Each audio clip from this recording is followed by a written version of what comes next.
고전파 음악.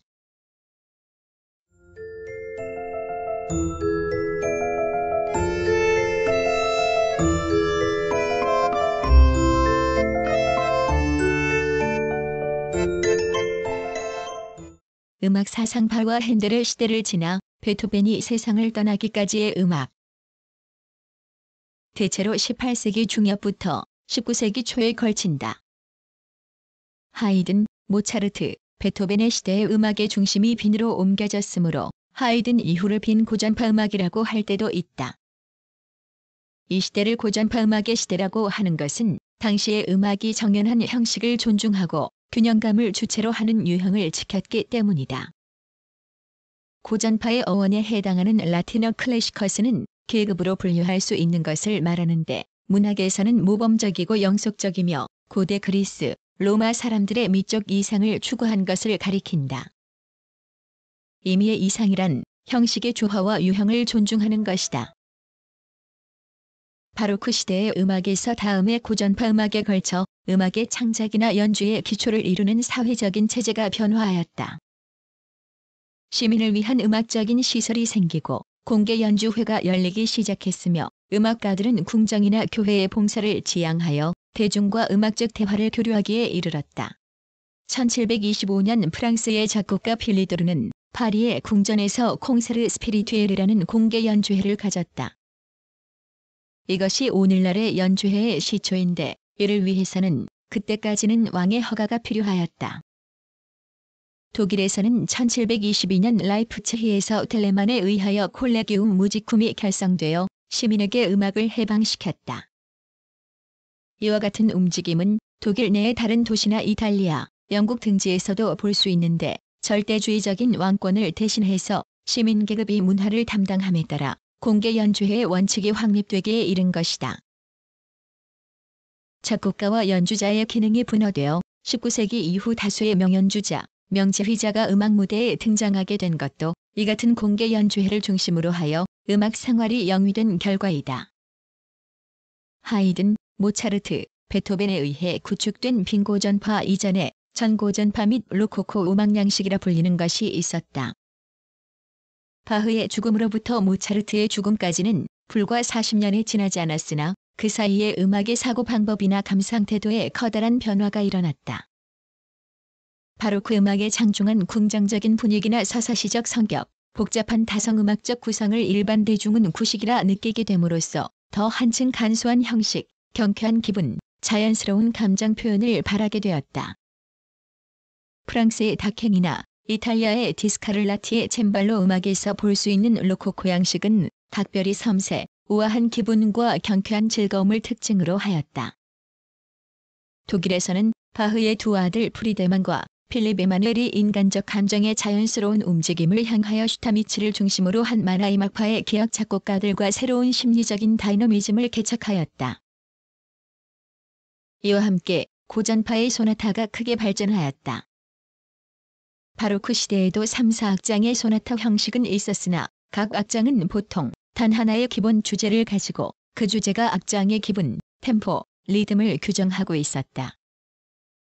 로코코 시대에서 전고전파 시대에 걸쳐 사람들은 감정의 움직임이나 다이내믹한 마음의 움직임을 차라리 자연에서 느끼게 되어 그 결과 한 악장 속에서도 성격적으로 대비되는 주제가 채택되어 다이내믹스나 리듬, 음색 등의 대비가 이에 결부되었다. 다만 고전파 소나타의 특색은 주의와 대비의 요소가 다시금 높은 조화와 통일감에 쌓여 있다는 점인데 이 같은 유기적인 조성과 이상적인 형체감의 결부는 그리스나 로마 시대의 고대의 조각이나 건축미를 재발견한 시대와 흡사한 것이었다. 하나하나의 장면이 간소화된 명확한 윤곽을 갖고 전체적으로는 고대 조각과 같은 통일감을 느끼게 하는 작품을 글루크의 만연의 오페라에서 볼 수가 있다. 하이든과 모차르트의 성숙기에서 베토벤의 중기에 걸친 작품은 바로 고전 양식의 전형이었다. 하이든은 헝가리의 에스테르하즈곡 밑에서 모차르트는 오스트리아 잘츠부르크의 대주교 밑에서 음악 경력을 쌓기 시작하였다. 모차르트가 25세 때 빈으로 옮긴 후 이 두 사람은 친교를 두터이 하여 빈 고전파의 봉우리를 쌓아 올렸다. 하이든의 공적은 거의 반세기에 이르는 음악 활동을 통해서 고전파의 소나타, 현악 사중주, 교향곡의 형식을 확립한 데 있는데 만년의 영국으로 건너가 핸델의 오라토리오를 듣고 감동, 최후의 노력을 천지창조사계의 오라토리오에 기울였다. 모차르트는 놀랄 정도로 다재다능하고 또 적응력이 강한 작곡가였다. 그는 각국을 여행하고 당시 음악의 모든 형식과 양식을 흡수하여 그것을 자신의 창조적인 개성 속에 받아들여 양식적으로 완성하였다. 교향곡, 협주곡, 실내 악곡, 오페라, 종교음악 등 모든 분야의 명작 중 그의 다방면에 걸친 재능을 특히 잘 나타낸 것은 오페라이다. 하이든이나 모차르트와는 달리 베토벤은 처음부터 독립된 인격으로서 출발하였다.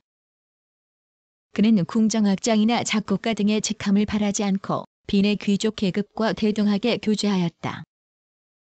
그에게 있어서 음악은 마음으로부터 마음으로의 대화이고 새로운 창조는 하나의 새로운 세계를 개척하는 일이었다. 그의 음악의 배후에는 당시 세상을 움직이던 프랑스의 혁명정신과 계몽주의에 유도된 새로운 시민계급의 윤리가 있음을 쉽게 이해할 수 있다. 베토벤의 창작은 한 시기마다 새로운 과제를 자신에게 부과하여 그것을 해결하여 완성시키는 방법을 취하였다. 교향곡 제3번, 제5번, 제6번 피아노 소나타 작품 57 등을 포함한 중개의 작품이 가장 사랑을 받고 있는데 한층 초월적인 세계의 신비를 보여주는 만년의 피아노 소나타나 현악 사중주 등도 이것들에 뒤지지 않는 걸작이다. 이리하여 고전파 음악은 단음악의 이상적인 소나타 형식의 완성, 그에 따른 론도 소나타 형식의 파생에 따른 형식미를 중요시하여 그것의 보편적, 이상주의적인 감정을 담았던 것이다. 그리고 이들 형식에서 소나타, 교향곡, 협주곡, 실내악이 태어나게 되었다. 화성은 오음계적이고 명징하며 리듬은 명확하다. 음악은 그 때문에 투명하다. 이러한 고전파 음악은 물론 그 이전의 바로크 음악에 대한 반동으로 생겨난 것이지만 또 당시의 사회정세나 문학, 기타 문화로부터의 자극에 의한 것이라는 점도 간과할 수 없다. 그리고 파의 아들들의 단순하고 간명함을 추구한 태도와 만화의 막파의 솔직하고 보편적인 효과를 추구한 태도가 시류와 일치하여 고전파 음악을 발전시켜 하이든과 모차르트에게로 이어지고 베토벤에 이르러 정점에 도달하였다.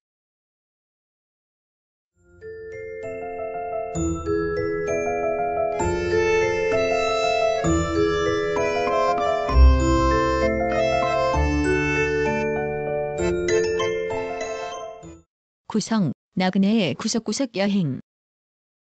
낭독, 글 읽어주는 고지혜. 들어주셔서 고맙습니다.